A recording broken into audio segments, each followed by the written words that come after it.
네. 앞에 우리 목사님이 이렇게 쭉쭉쭉쭉쭉쭉 이렇게 말씀하신 강의 내용을 보니까 이렇게 17가지나 쓰신 거리고 인격에 영성에 제가 비집고 들어갈 틈이 없어요. 또 얼마나 이게 또 스피치가 빠르신지 하여튼 뭐 그렇습니다. 여하튼 간에 제 나름대로 그냥 준비한 대로 말씀을 드리고 대화를 나누면서 여러분의 사역에 제가 뭐 이렇게 강의를 한다기보다는 제 경험을 나눠서 여러분들 사역하시는데 도움이 되고 또 하나님 앞에 쓰임받게 되길 주의 이름으로 축원합니다.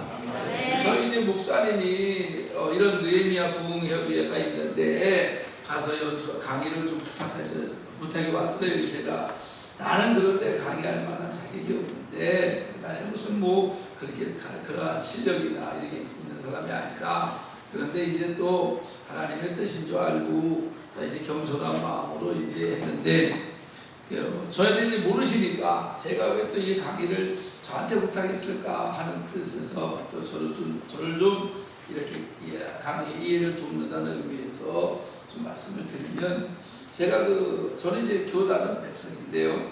그 4학년 신학교를 마치고 그때 이제 대학원인데 그때 연구원인데요. 그때 제가 하늘산 기도원에 전도사로 올라갔어요. 그게 1990년도예요.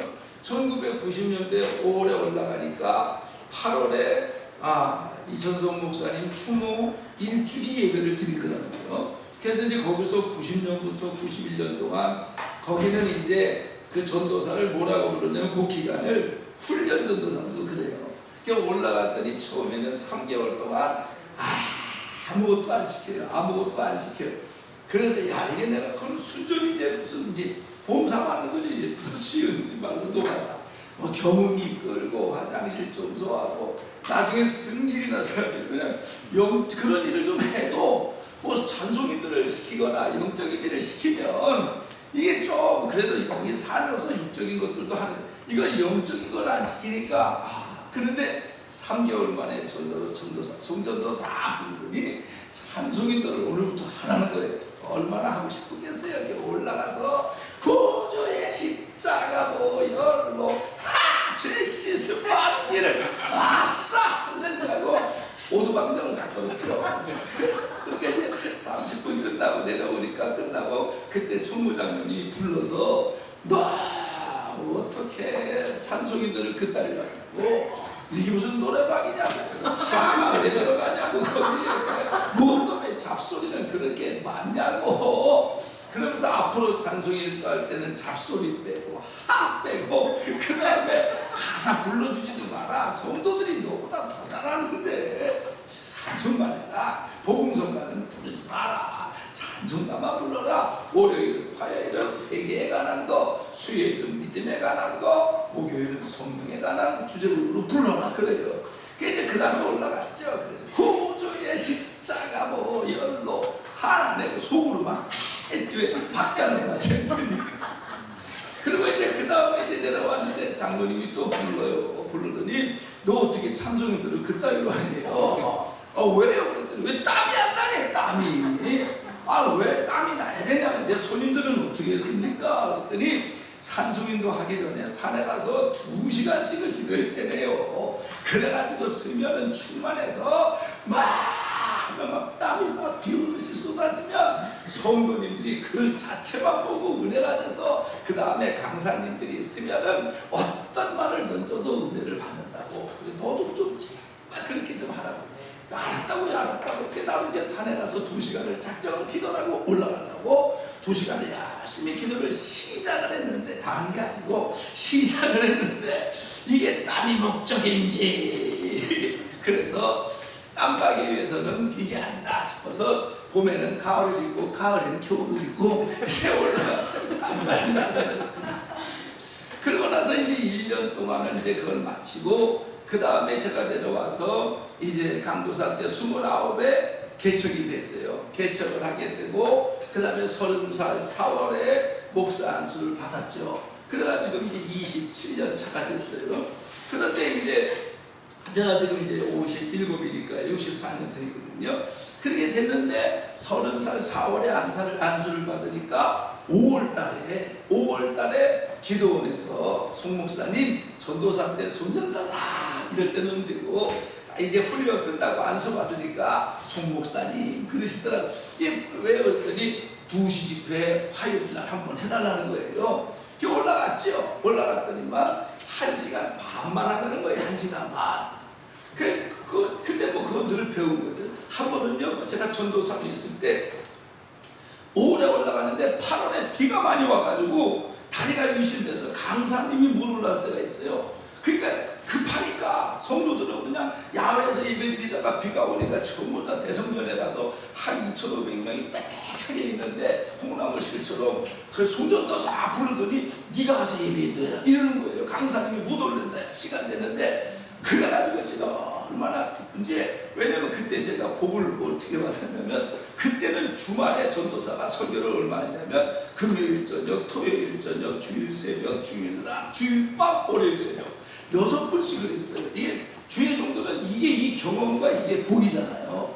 그래가지고 이제 주말에 했던 것 중에서 가장 은혜가 되는 18-1번을 들고 그리고 이제 2,500명쯤 되는 그 성도가 있는 성도들로 들어가면서 하나님 나 오늘 뜹니다 이러고 이제 들어가는데 장로님이 불러요. 하더니만 하시는 말씀이 30분만 하는 거예요. 30분만. 그럼 어떻게 또 30분을 해요? 근데 어떻게 시키는 대로 해야죠. 그래가지고 했어요. 야, 잘했을 것 같아요? 못했을 것 같아요? 왜 이래 분위기가? 잘했을 것 같아요? 못했을 것 같아요? 지금 잘했다고 얘기하시는 종민들만 부흥의 역사의 현장에 지경이 확 넓어지기를 주 이름으로 축원한다. 열심히 했죠. 잘해봐야 전도사지 뭐. 열심히 했어요. 하다 보니까 3분을 더 했어요. 이제 33분 만에 전도사니까 축도도 못하고 이제 사도신경 시작하고 설교하고 찬송하고 헌금 인도하고 그 다음에 주기도문으로 마치고 내려왔는데 33분이 걸렸어요. 그때 내려오니까 성도님들이 아유 전도사님 짧지만 씩씩해서 은혜 받았어요. 저와 이래. 그러니까 이제 장로님이 불러 송전도사 그래 갔죠. 그래 찾는다 그래서 갔더니 나는 또 칭찬해 주시잖아. 이럴 줄 알았어요. 설교에 대해서는 이런 방법도 없어. 설교에 대해서는 이런 방법도 없고 한다는 말이 누가 네 멋대로 3분 더 하라고 3분 더 했다가 요걸 아주 바가지를 먹는 거야. 그래 내가 야 뭐 이런 데가 다 했냐. 아니 그 은혜 예배스럽게 인도했으면 됐지. 은혜스럽게 예배 인도했으면 됐지. 3분 더 했다고 뭐 그렇게 그래가지고 뭐라 그러냐. 이제 그러고 지났는데 그러다가 이제 겨울에 또 한 번 더 눈이 많이 와가지고 강사가 요번에 또 못 올라갔어요. 그러니까 이제 또 대성전에 그때 한 1,000여 명이 있었는데 송전도사 네가 가서 설교해라 그러는 거예요. 그래 갔죠. 그 18-2번을 들고 이제 들어가는데 장로님이 불러요. 갔더니 오늘은 40분만 하래요. 40분. 그럼 뭐 그래 40분 하자. 그러고 이제 야 잘했을 것 같아요? 못했을 것 같아요? 잘했어요. 그래도 아까 얘기한 분들만 데려가요. 열심히 했죠. 열심히. 근데 막 하다가 보니까 먼저 번에 3분부터 했다가 이걸 바지를 먹은 게 생각이 나가지고 하다 보니까 37분에 끝났어요. 3분 덜 했어요. 그래 들어가지고 내려오니까 성도님들은 아유 전도사님 짧아도 좋았다 뭐 씩씩해서 좋았다 이러거든요. 은혜는 있었다. 장로님이 불러요. 칭찬해주는 줄 알고 갔더니 칭찬은 깨끗하다. 3분 일찍 끝냈다고 욕을 봐준 거예요. 그때에 제가 깨달은 게 하나가 있어요. 그때 제 직함이 훈련 전도사거든요. 1년 작정한 거.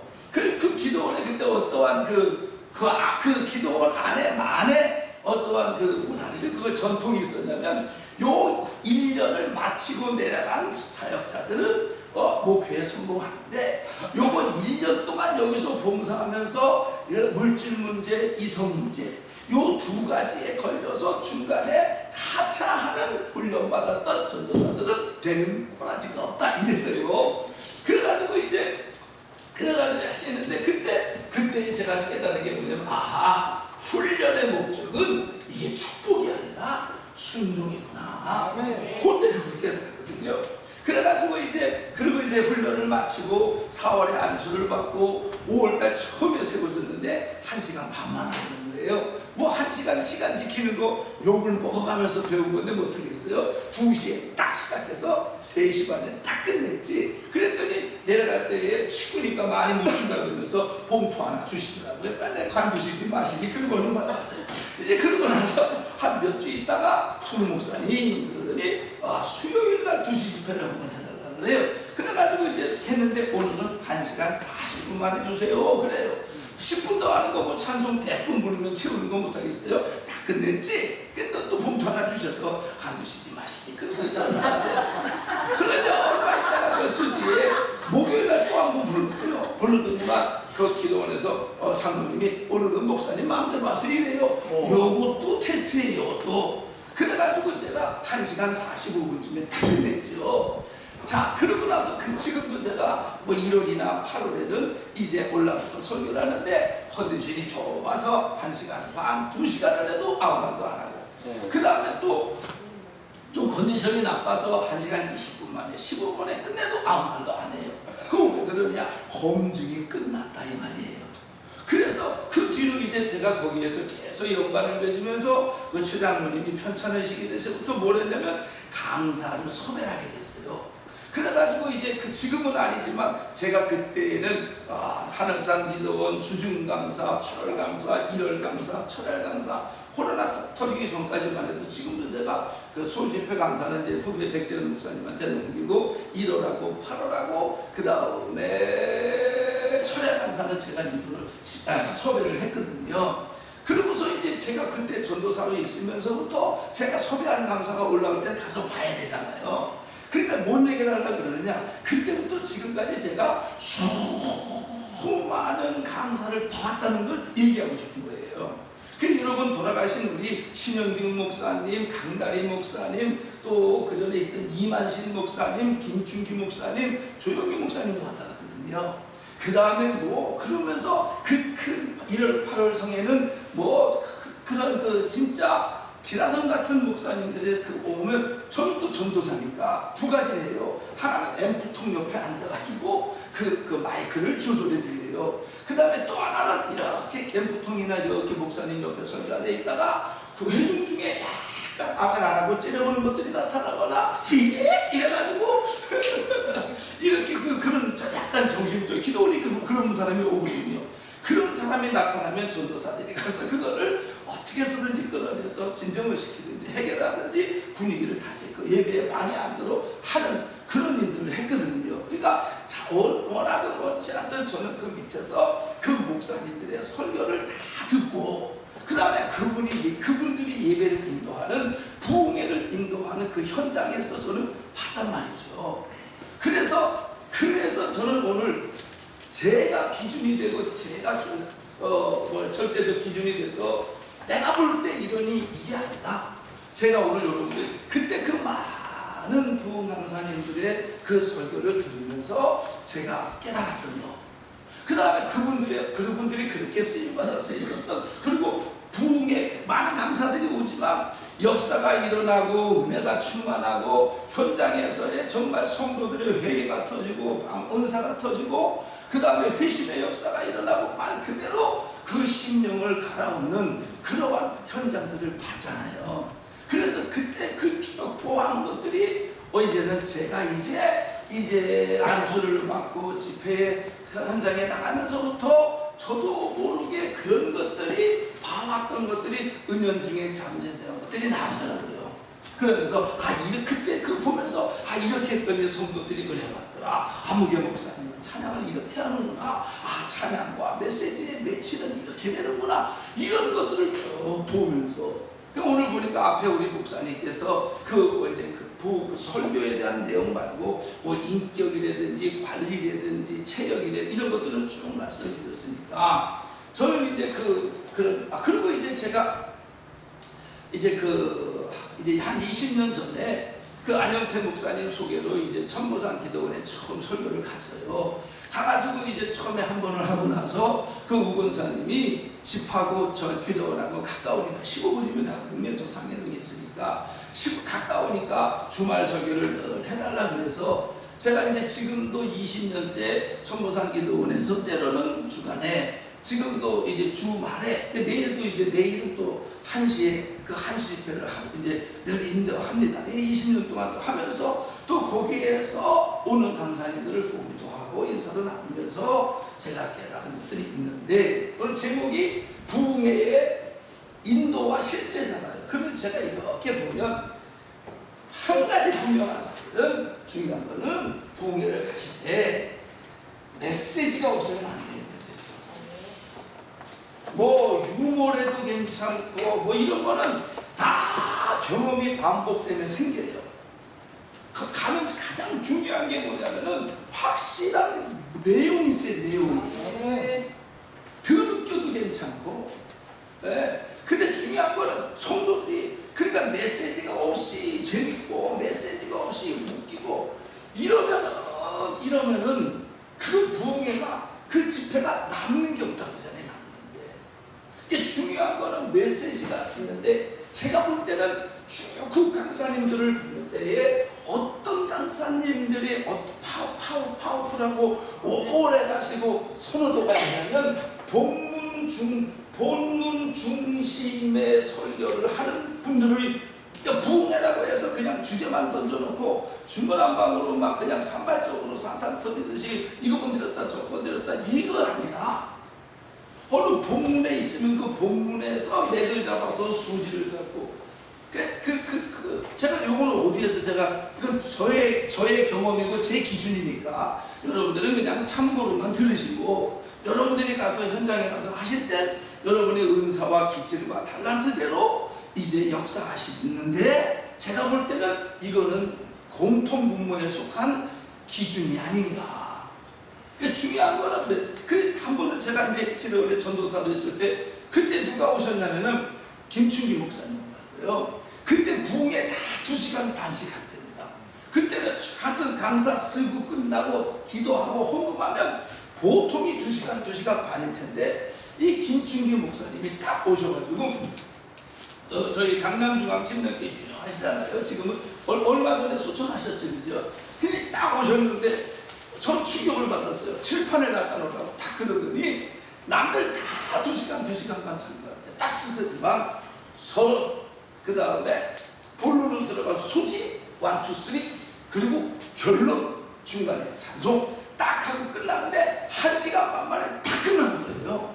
1시간 반 만에 딱 끝나고 통성 기도를 시키면서 끝냈는데 그 2시간씩 설교하신 목사님들보다 제가 볼 때 물론 그것도 영역의 차이고 영성의 차이고 내용의 차이는 있겠지만은 그때의 그 김충기 목사님의 그거를 하면서 그 2시간 예상식에 했던 모든 분들의 그러한 그 예배의 그 잔상보다 훨씬 더 영향력이 있고 훨씬 더 메시지가 본문 중심으로 제가 기억에는 예화도 그렇게 안 했어요. 근데 이게 얼마나 파워풀한지. 그래서 중요한 거는 가서 이거 내용이 무시돼가지고 일반 담임 목사님이 주일날 낮에 들으면 설교하고 똑같은 비슷한 율 가지고 같은 리듬을 설교해도 깊이가 있어야 되고. 왜 이래 분위기가? 할렐루야. 그래도 같은 믿음을 아멘이 안 나오면 제가 이러지 마셔가지고 뭐가 벗지 않을 수가 없습니다. 더워서 보는 거예요. 그러니까 이게 같은 믿음을 내용을 얘기해도 깊이가 있어야 되고 같은 회개를 해도 깊이가 있어야 되고 그거하고 이거하고는 아주 천지차별이에요. 그래서 여러분들이 가서 이제 그런 메시지 준비를 어떻게 하느냐.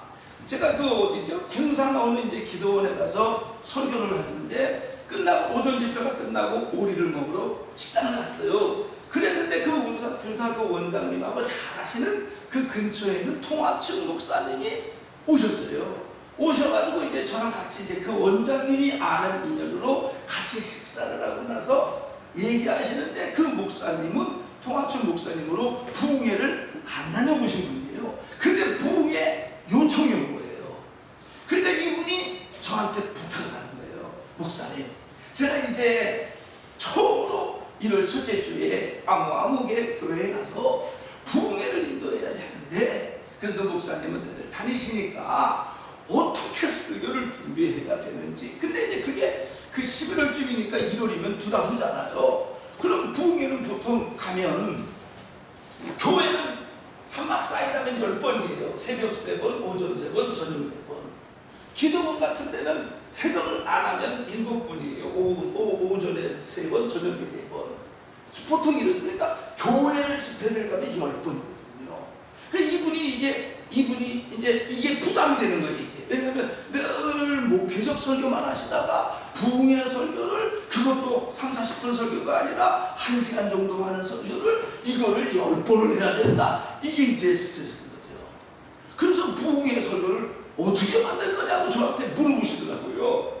그래가지고 제가 그냥 제 소견대로 뭐랄까요, 조언을 드렸죠. 조언을. 목사님, 지금 그 설교를 다시 만드는 건 불가능합니다. 그러니까 지금까지 목사님이 목회하면서 가장 설교를 잘했던 거 10편 뽑으세요. 왜 이래 분위기가? 지금까지 목사님이 주일날 목회하시면서 제가 이렇게 와서 저는 이제 처음 뵀는데 보니까 이제 저처럼 이렇게 늘 우리 아까 앞에 강의하셨던 목사님처럼 늘 이렇게 부흥회를 자주 다니시는 분들이 이제 아니신 것 같아요. 아니고 이제 좀 이제 우리도 이 사역에 한번 우리도 이제 지평을 좀 넓히자. 그리고 교회와 영혼들과 하나님을 위해서 우리도 좀 이 사역에서 좀 쓰임 받고 싶다. 이런 의지와 취지로 오신 분들이 더러 있는 것 같은데, 솔직히 그런 분들이 10번에 가서 집회를 부흥회를 인도한다는 건 늘 경험이 쌓이면 이것도 괜찮은데 이제 막 시작하려면 이것도 이제 은근 부담이거든요. 그럴 때에 그 부흥회 설교를 따로 만들 게 아니라 지금까지 하셨던 것 중에서 가장 은혜스러운 거 10번을 보는 거예요. 그 대신 이제 내용이 중복되면 좀 곤란하겠죠. 저녁에도 믿음하고 오전에도 믿음하고 저녁에도 믿음하고 이러면 이게 좀 그러니까 지금까지 했던 것 중에서 가장 잘했던 거 10편을 고르시고, 그 다음에 설교를 부흥회 설교를 하실 때 서론이 있고 이제 본론이 있고 결론이 있을 때, 예를 들어서 뭐 1, 2, 3이라면은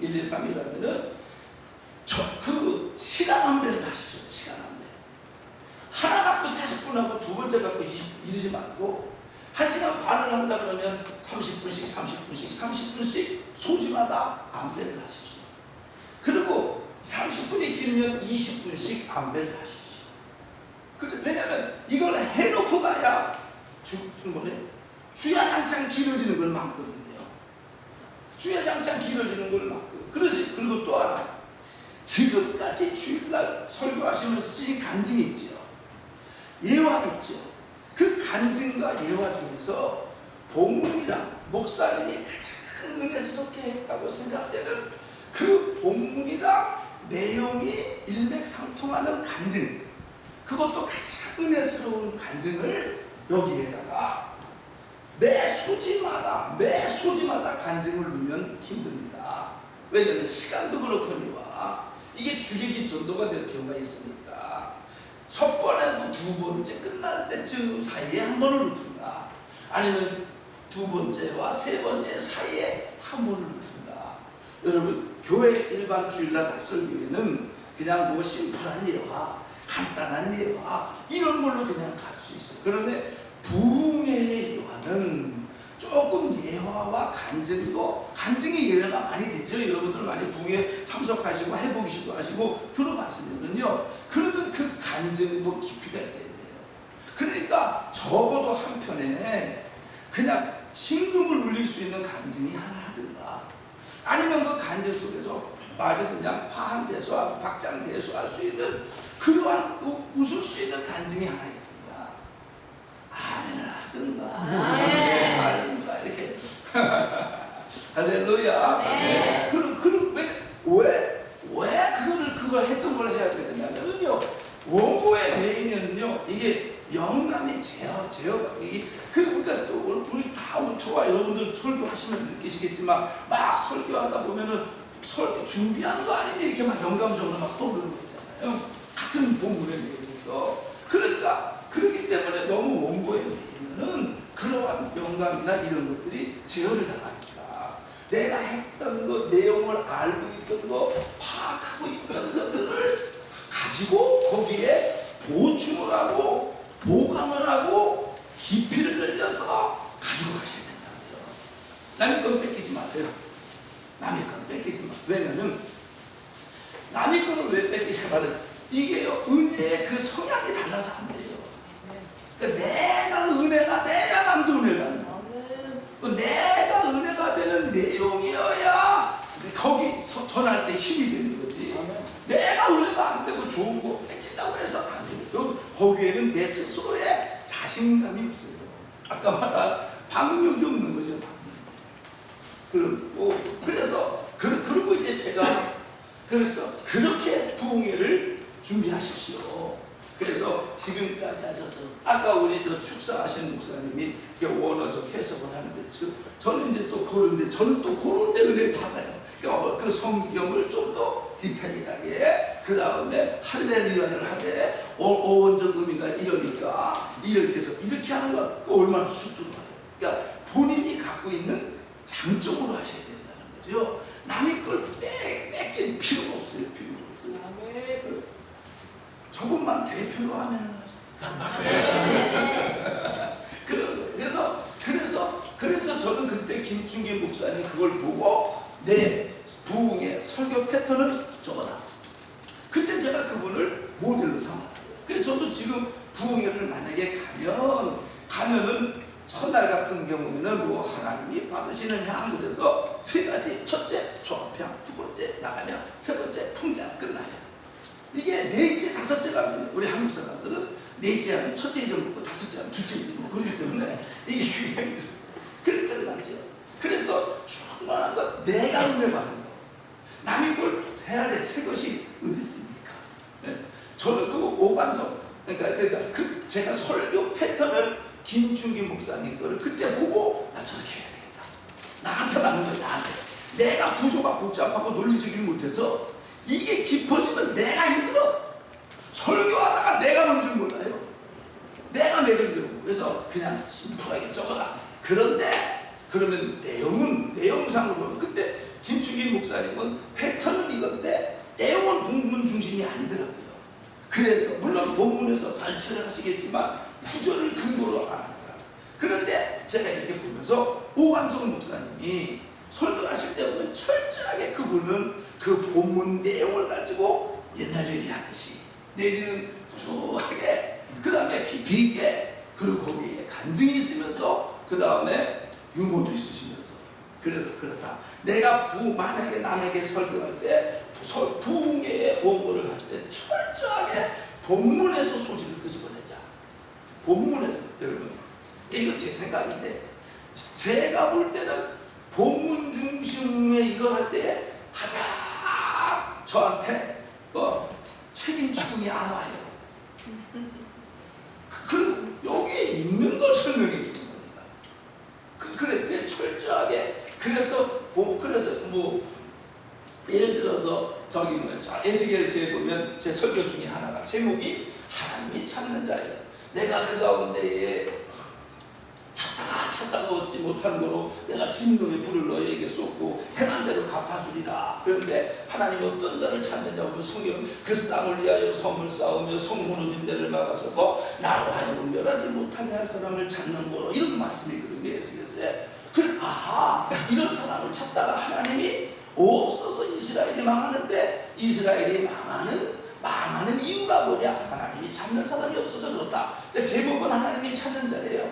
근데 하나님이 이 사람들을 왜 찾? 이런 사람이 없어서 망했다. 이스라엘이 경제나 군사력이 아니라 또 하나님이 어떤 사람을 찾느냐? 이 땅을 위하여 성을 쌓으며 두 번째 성 무너진 데를 막아서고 세 번째 나로 하여금 멸하지 못하게 할 사람. 이래서 그냥 소지를 여기서 뽑는 거예요. 본문에서 이렇게 저는 그래요. 저는 그러면은 그리고 이제 그 다음에 이게 이제 철골 뼈가 되는 거고 그 다음에 간증을 썼고 본문에 대한 충분한 이해와 연구가 있은 다음에 그 해석과 함께 그 다음에 간증이 들어가든 예화가 들어가든 이래야 이게 뭐라 그럴까 이렇게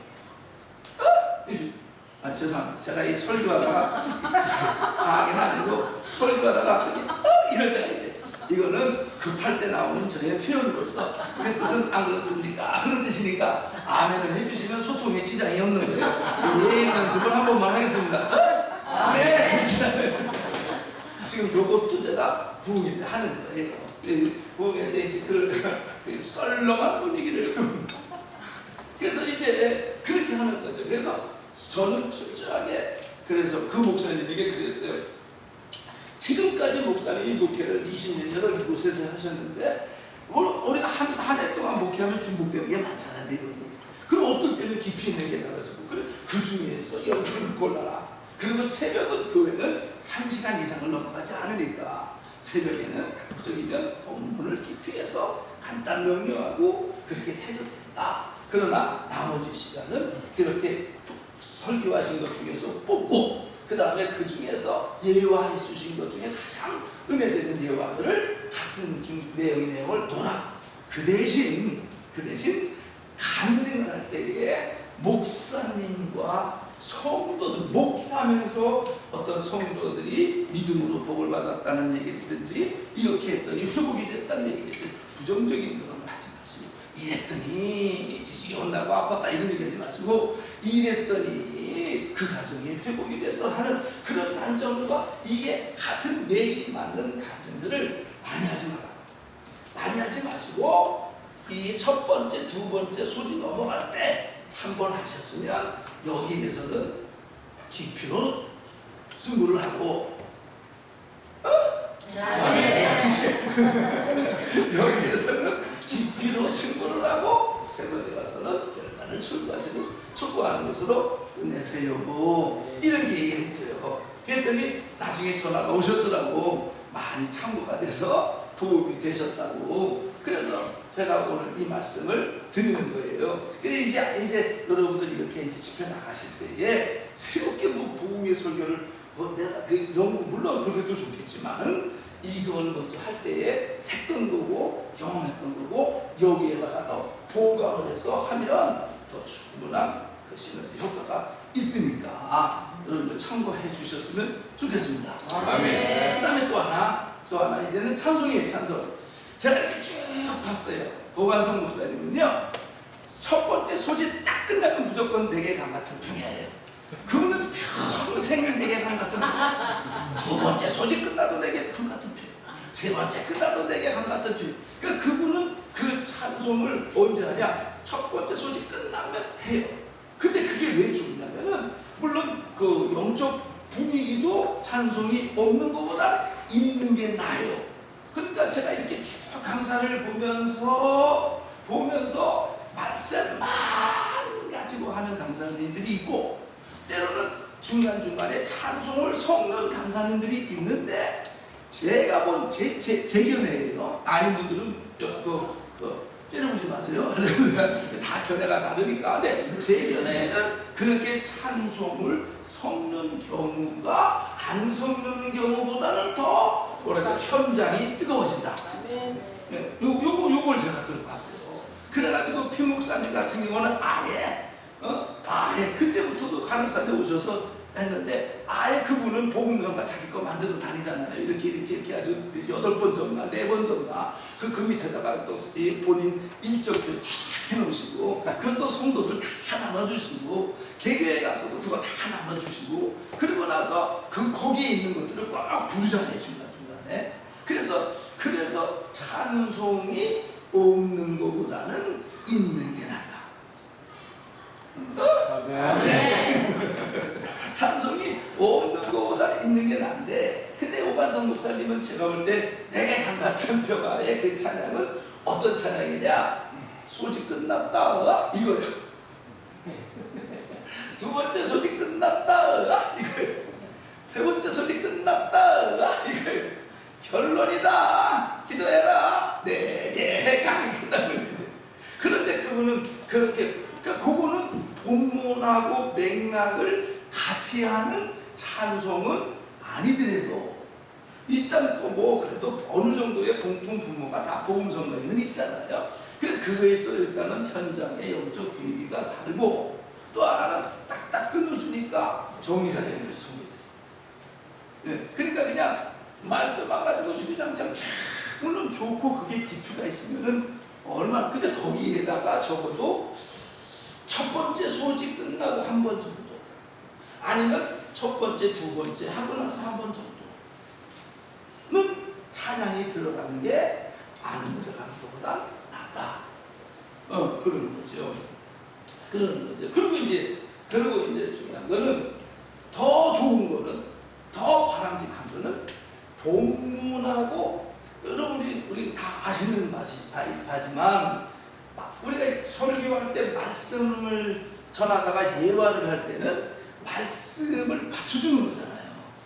말씀을 드러나기 위해서 우리가 예화를 하는 거지, 예화가 목적으로 예화가 오문화 이 간증 끝내주는 게 있다. 이거 하기 위해서 거기다가 말씀을 맞추는 법은 없잖아요. 이거는 완전히 밥을 거꾸로 주는 거거든요. 그런데 중요한 거는 예화도 그런 것처럼 찬송도 선택을 할 때 본문하고 같은 내용을 하는 게 좋아요. 왜 이렇게 분위기? 할렐루야. 네. 그럼 절대 다른 거 안 돼. 어떤 양반은 설교는 막 회개를 해놓고 찬송은 불길 나 이러면 안 돼요. 빠른 회개를 해도 같은 빠른 거 있잖아요. 회개에 대한 설교를 했으면 나의 죄를 씻기는 이걸 하든가, 아니면 이것도 박자 맞추기가 숨기고 오면은 전부여 이걸 한번 하든가. 그러니까 그 예화도 말씀을 맞추는 것처럼 부흥의 때의 찬송도 그날의 메시지와 일맥상통하는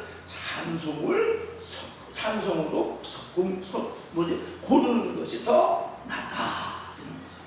그리고 곡은요, 내가 가장 부르기 편한 걸로 하셔야 돼. 짧아도 괜찮아요.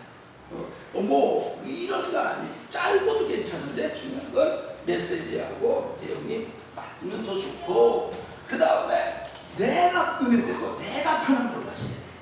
요새 그러니까 또 어떤 분은 맨날 오한성 목사님은 내가 한테 편한 거 하나 하고, 그 다음에 찬송을 한 번도 안 하고 설교하는 분이 강다리 목사님. 그분은 이제 시작을 하면 그분의 그 사랑 설교하면 다 그냥 끝에 가서는 막 그냥 이제 우는 거가 되는데, 그분은 어쩜 그렇게 찬송이 없는지, 막 1시간 30분 40분을 해도 하는 분이 있어요. 그런데 찬송을 하더라도 없는 것보다는 찬송이 있는 게 낫고, 찬송을 하되 어떻게 해요? 그 내용을 바칠 수 있는 내용으로 하는 게 좋다.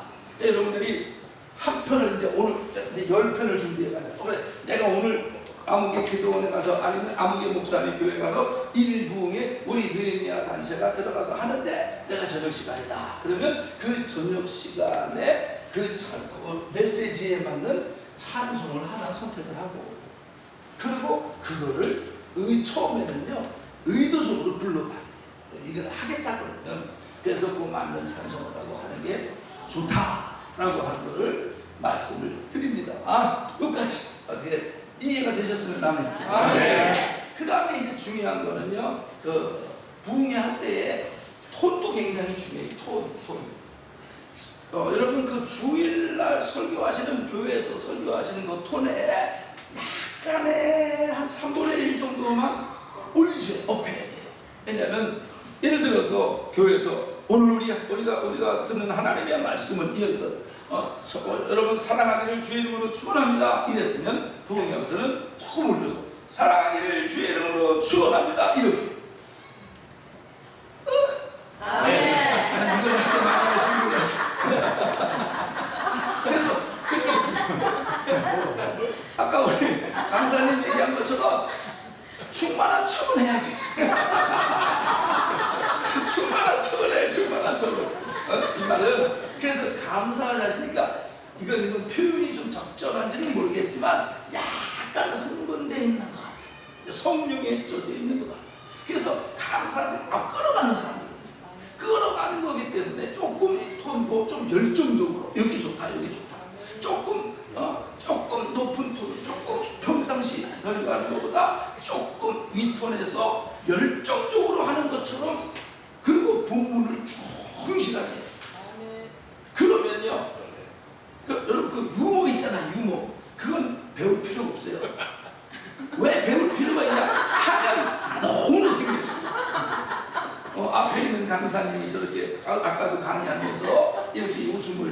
되고 저도 이렇게 이런 거라든지 뭐 이렇게 뭐 분위기가 왜 이래 이런 거라든지 이건요 배워서 하는 게 아니라 반복이 되니까 되는 거예요.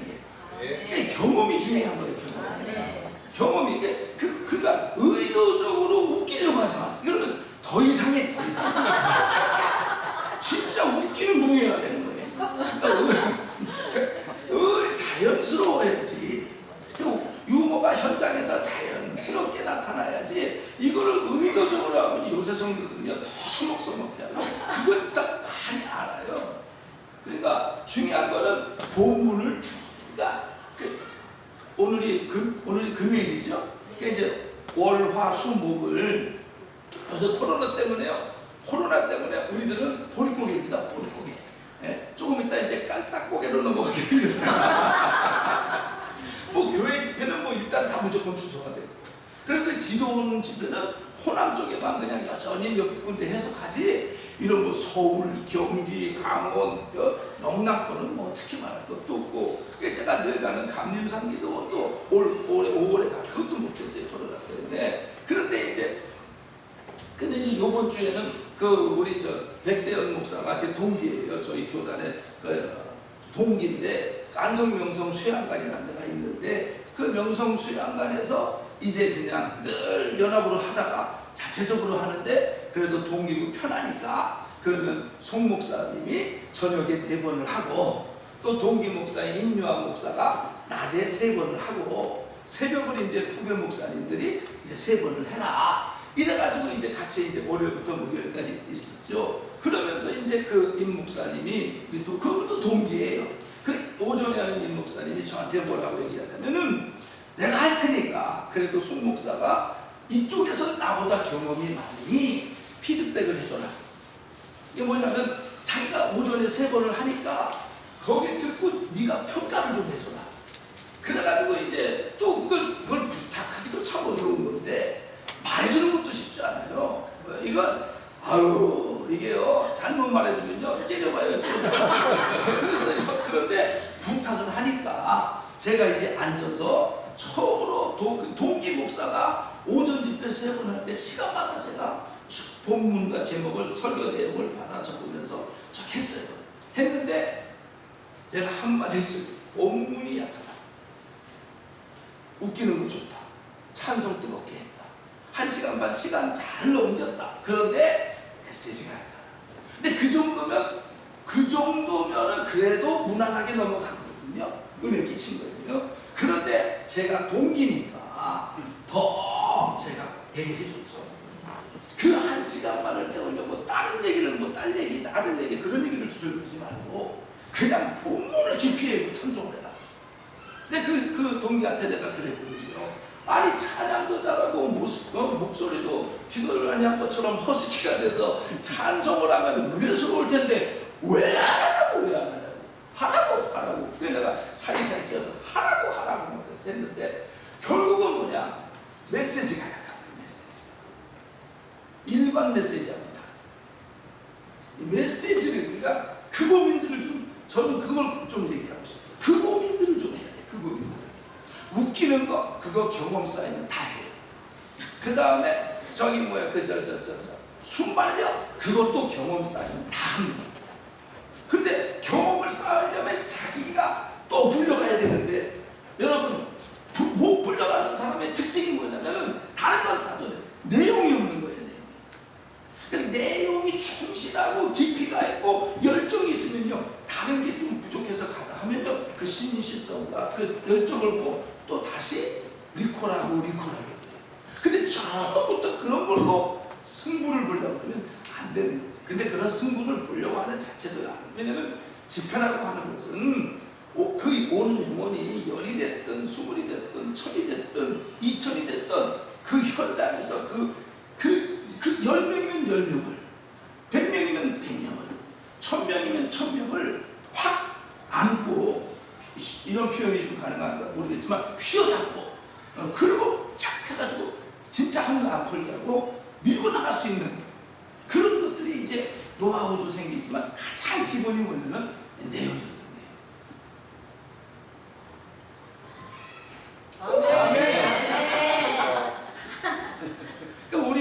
제가 이렇게 보면은 여자 목사님들과 남자 목사님들의 차이가 뭐냐? 여자 목사님들이나 원장님들은 은사도 있고 능력도 있고 간증은 많은데 메시지가 없다는 거지. 이게 공통적인 거야. 그 여기 있는 여자 목사님들은 메시지를 많이 연구하고 깊이를 가져요. 우리 남자 목사님들은 말씀이 최고적인데 너무 또 이게 어쨌든 간에 그래서 찬송을 해서 깊이 해라. 찬송은 그렇게 하고, 저는 근데 이제 그 실제니까 찬송을 할 때에 남자 키는 여자들, 저는 그래서 찬송을 시작할 때에 G 코드로 시작해요. G 코드. 그래서 G로 얘기해서 변찮는 주님의 사랑 이걸 해요. 그 다음 곡을 하면 F를 해요. 그러니까 G 키 G 있는 곡을 하는데 다음에 여기서 나 마음에 가득한 죄짐 맡은 우리 구절을 하면 이게 O이 되거든요. 이제 거기다가 좀 하나만 더 올려서 그 다음에는 이 프렛 같은 있는 거, 은혜가 풍성한 하나님은 주를 악무하는 자들, 요새 부르는 나의 등등 이런 거. 왜 이렇게 올리냐면은 이렇게 보면은 그러니까 우리가 설교도 남자의 키와 여자의 키가 다르잖아요. 그러니까 내가 조금 힘들어도 이렇게 좀 키를 올려서 부르면 여자분들의 그 찬양이 키가 올라가요. 그러면 어떻게 되느냐? 그러면은 찬양할 때부터 키를 올려서 찬양을 하게 되면요, 기도할 때, 통성 기도할 때 더 플러스 알파가 돼요. 찬송하면서 이게 소리를 내지게 되고 이게 불러지게 되니까. 그래서 가장 자기가 쉬운 거, 자기가 은혜 받은 것들을 그 설교의 내용을 다시 강조하지만 본문 중심 앞으로 더 오를 겁니다. 그리고 더군다나 큰 간증이 없고 귀신을 쫓아내고 내가 죽을 병에서 살아나고 이런 게 없던 분들은 이걸로 승부해야 돼. 이걸 깊이 거기다가 이제 아까도 말했지만 유머나 순발 그런 것들은 순발력이나 이런 것들은 경험이 쌓이면 다 되는 거예요. 거기에 매진하지 마시고 여기에 매진하지. 그리고 가서 부르는 찬송은 외워요. 왜요? 그걸 보고 하면 어떡하겠어요? 원고도 안 보고 할 수 있을 정도로 숙지하고 진짜 막힐 때 한번 보는 거지. 저는 그래서 부흥회할 때에도 제가 설교할 때 원고 가지고 올라가요. 그거 못 외워서 하겠습니까? 이유가 하나 있어요. 하나는 3000% 안 빠지라고. 빠진 적이 없어요. 원고 그 대신 거의 보는 일이 없어요. 몇십 번 처음 가는데 무슨 그 소리를 또 하지 그러면 다른 걸 또 하겠습니까? 부흥회는 좋은 게 처음 가는 데는 했던 걸 또 해도 돼요. 근데 이제 문제는 했던 걸 또 하더라도 내 상태가 중요한 거지, 내 상태. 그래서 그래가지고 그런 거죠. 그래서 찬송 그래서 그럼 여기에 본문이 되잖아. 그런데 경험이 쌓여야 되는데 여러분들이 그걸 해야 되죠. 느헤미 여기 사무총장님 계시죠, 사무총장. 아니면 총무님이라든지 그러면 처음에는 강단을 많이 경험해 보는 게 중요하니까 처음에는 여기 계신 여러분들끼리 이걸 해야 되지. 강단 교육. 그러니까 우리 총재님이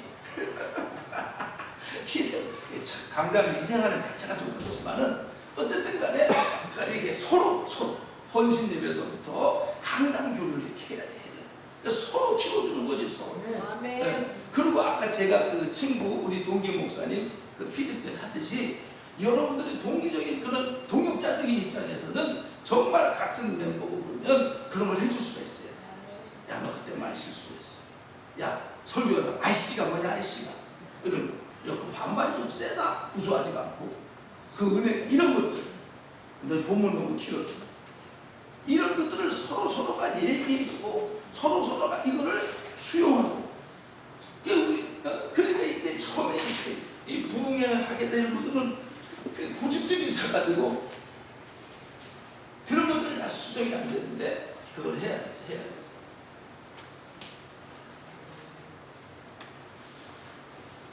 그리고 이제 어떤 분은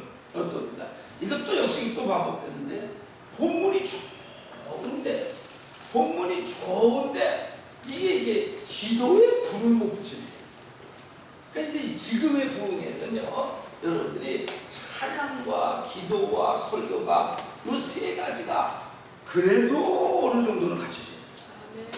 지금 찬양이 이게 뭐, 그러니까 외워.